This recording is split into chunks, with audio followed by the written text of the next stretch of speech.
اهلا وسهلا بيكم، ازيكم عاملين ايه؟ معاكم يوسف محمود، فيديو من فيديوهات قناة لاين الراب. النهارده الفيديو بتاعنا هنتكلم عن خالد مختار وعن ويجز، وكليب خالد مختار بتاع كادومين بتاع عصر القصب اللي كان بينزل ده، وكمان عن ويجز كليب الغسالة او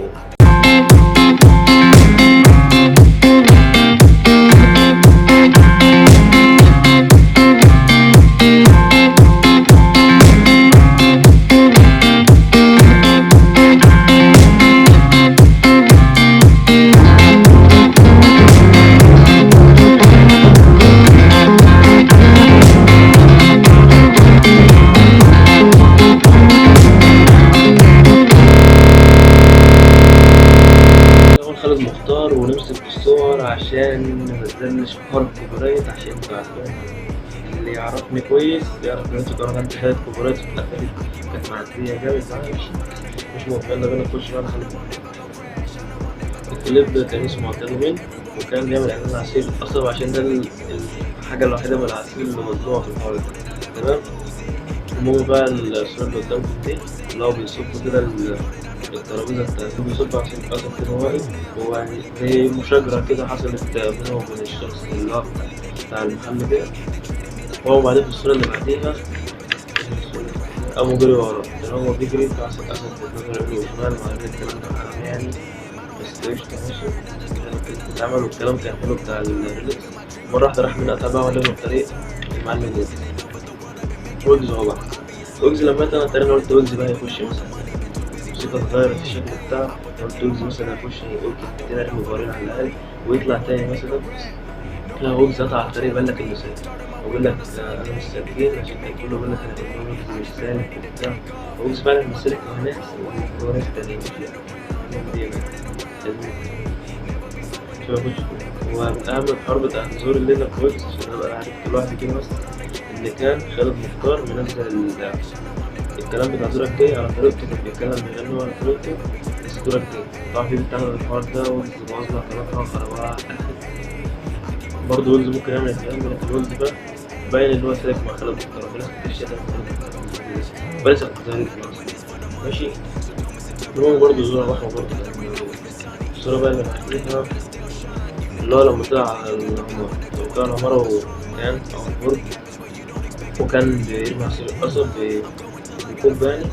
العمارة كان نازل بطريقة أكيد هي تشوف بمية في المية، يعني مفيش مية هتنزل أو أي عصير قصب، أي حاجة هتنزل بعملة كده أهو، مش تعبان يعني، هتنزل نازلة مرة. بس هو بقى كان بيلم لما نزل تحت بعد ما جري، نزل وكان ماسك معاه الطبق ده الطبق اللي نزله. وبعدين لما اتكسر تاني مش عارف بقى مين اللي كان مسؤول تاني. بس هو ده كله قصة الكليب يعني، اللي هو ملوش لو مش أصلا. وآخر بقى الصورة كلها الصورة الكوميدية دي مش غير اللي الكلام ده بالكليب. يعني الكليب في حتة والصورة دي بتضحك كمان، ويجز في حتة تانية. بس الصراحة الكليب اللي هو كاتب السيناريو عظمة الصراحة. خالد مختار أحسن واحد يكتب سيناريو في الكليب. بس وطبعا الكليب ده معدي 500,000 مشاهدة، نص مليون مشاهدة يعني على اليوتيوب. والكليب ده طلع ترند في أول. بتمشى في الزمن ماشي، فالهندوس كان كمان بس وقف. بتمشى في الزمن أعجب صوت في الكون. كل اللي نزل على الفيسبوك، طبعا الكلام ده كله كان على الفيسبوك، كان واخدت شعبية أكتر من اليوتيوب المرة دي، عند ويجز وعند خالد مختار. تمام. لما قال بتمشى في الزمن كانوا جايبين صورة الحوار. في شتيمة بتاجي على الزمن وشتيمة بتاجي على دول مالهم بالمجال بتاع الراب معرفش. الواحد يتجنن من الحوار ده، في اللي يشتم كهربا وفي اللي بيشتم طب يا جدعان ما تهدوا، يعني ما تدخلوش الكورة هنا في المجال ده بالذات بقى، عشان كده بتوع المهرجانات دخلوا هنا مبوظين الدنيا، مبوظين الدنيا عليه. يقول لك موسم مغني مهرجان، يقول لك تراب، يقول لك ده راب بتاع دورك جاي اللي هو 39 مليون فيو، خلى 40 مليون فيو من أعلى التراكات اللي موجودة. هو أعلى تراك طبعا دلوقتي موجود في مجال الراب الصيني المصري. الراب الصيني المصري أهم حاجة تخطط في الراب الصيني، لأن في ناس كتير معدية بمراحل. ماشي. نخش على الكلمتين تاني. محشي كاكو عندي أمل عبقري ومثير للكتر، راسي رافعة للسما. لا هي هنا اختار بره على دي أول عن آخر يعني. تمام. في بتوديني وتجيبني دارة الغسالة.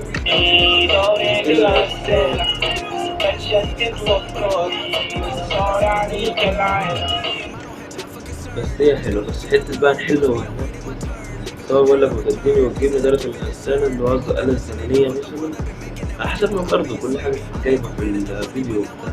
أنا ما شفتش الفيلم يعني، اللي شافه على النت ومتسرب، يا ريت تحطولي في أول في تعليق، بس أنا هسيبه في التعليق، يعني حطه في التعليق كده وأنا هخش أجيب الفيلم أتفرج عليه، عشان أنا مشفتوش خالص، كله شافه في السينما وإحنا قاعدين هنا في البيت مفيش. إنه يتسرب ما يتسربش، مكتوم عليك الحوار. بس كلمة الحل والنفي يعني هو بيزعل في الحتة دي، هو طول عمره كده أصلا، وكان بيصور تيك توك وبتاع. دماغ طفل وراجل عجوز، يعني دماغ طفل وراجل عجوز. يعني راجل عجوز كان ممكن يقول له بيتكلم عن الحكمة، بس هو طفل ما بيضرب مثلا، بيعمل أي حاجة من الكلام ده، اللي هو شقي، لكن يعني في الأوقات الصعبة بيبقى عنده حكمة وعنده شجاعة. وكده بيتكلم عن الشخصيات بتاعي الفكرة، وغسالة الدنيا بالدموع دي باينة على الأعمار الزمنية والحاجات اللي بنتكلم عنها. وبس الكلام بيدب أكتر من بره.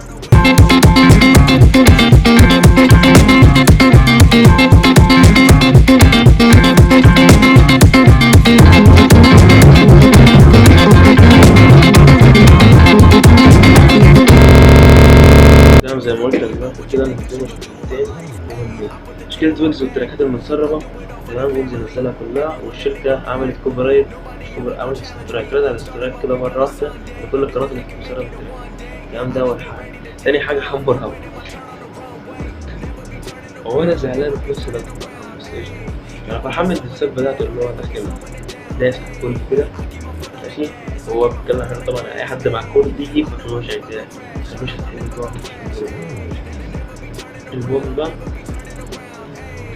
حمورابي حصلت في الفترة الأخيرة دي، تلات أربع أيام عدوا على نفس الفيديو ده، بعد تلات أربع أيام بالظبط. لو تلاحظوا كده الراب سين نزل كام كلمة عليه، عشان احنا مش متابعين حمورابي واحد. ف التراكات بتاعته، في تراكات حصل له اشتراك، في تراكات اتحصل لها كوبرايت، ماشي، عشان يعني اسم ناس جت فيها وحوار كده حصل فيها. في تراكات كان عامل بقى في فتات اتشالت، وحاجات كده حصلت في القناة زي هاكرز دخل عليها الحق، في حوار حصل، لكن مش عارفين الحوار الصح يعني. تمام، بس في أكتر من حاجة حصلت في القناة. فهو في الآخر راح عامل إخفاء، قال كل التراكات اللي عنده وكل الكليبات اللي عنده، وقال لما أحل المشكلة دي بتاعت القناة هيبقى يرجع تاني وينزل أغاني، لأنه ممكن يعمل قناة جديدة. تمام.